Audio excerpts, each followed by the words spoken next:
Jérémie, chapitre 10, l'inutilité des idoles face à la grandeur de Dieu.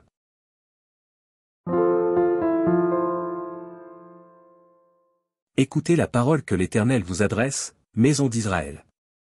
Ainsi parle l'Éternel, n'imitez pas la voix des nations, et ne craignez pas les signes du ciel, parce que les nations les craignent. Car les coutumes des peuples ne sont que vanité. On coupe le bois dans la forêt, la main de l'ouvrier le travaille avec la hache. On l'embellit avec de l'argent et de l'or, on le fixe avec des clous et des marteaux, pour qu'il ne branle pas. Ces dieux sont comme une colonne massive, et ils ne parlent point, on les porte, parce qu'ils ne peuvent marcher. Ne les craignez pas, car ils ne sauraient faire aucun mal, et ils sont incapables de faire du bien. Nul n'est semblable à toi, ô Éternel. Tu es grand, et ton nom est grand par ta puissance. Qui ne te craindrait, roi des nations? C'est à toi que la crainte est due, car, parmi tous les sages des nations et dans tout leur royaume, nul n'est semblable à toi. Tous ensemble, ils sont stupides et insensés, leur science n'est que vanité, c'est du bois. On apporte de Tarsis des lames d'argent, et d'Uphaz de l'or, l'ouvrier et la main de l'orfèvre les mettent en œuvre. Les vêtements de ces dieux sont d'étoffes teintes en bleu et en pourpre, tous sont l'ouvrage d'habiles artisans. Mais l'Éternel est Dieu en vérité, il est un Dieu vivant et un roi éternel, la terre tremble devant sa colère, et les nations ne supportent pas sa fureur. Vous leur parlerez ainsi, les dieux qui n'ont point fait les cieux et la terre disparaîtront de la terre et de dessous les cieux. Il a créé la terre par sa puissance, il a fondé le monde par sa sagesse, il a étendu les cieux par son intelligence.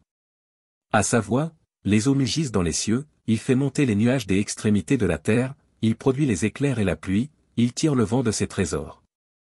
Tout homme devient stupide par sa science, tout orfèvre est honteux de son image taillée, car ces idoles ne sont que mensonges, il n'y a point en elles de souffle.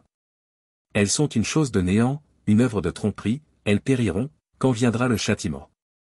Celui qui est la part de Jacob n'est pas comme elle, car c'est lui qui a tout formé, et Israël est la tribu de son héritage. L'Éternel des armées est son nom. Emporte du pays ce qui t'appartient, toi qui es assise dans la détresse. Car ainsi parle l'Éternel, voici, cette fois je vais lancer au loin les habitants du pays, je vais les serrer de près, afin qu'on les atteigne. Malheur à moi! Je suis brisé. Ma plaie est douloureuse. Mais je dis, c'est une calamité qui m'arrive, je la supporterai.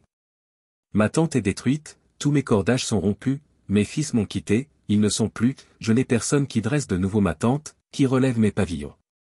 Les bergers ont été stupides, ils n'ont pas cherché l'Éternel, c'est pour cela qu'ils n'ont point prospéré, et que tous leurs troupeaux se dispersent.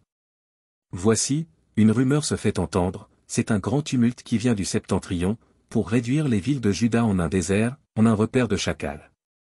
Je le sais, ô Éternel. La voix de l'homme n'est pas en son pouvoir, ce n'est pas à l'homme, quand il marche, à diriger ses pas. Châtie-moi, ô Éternel.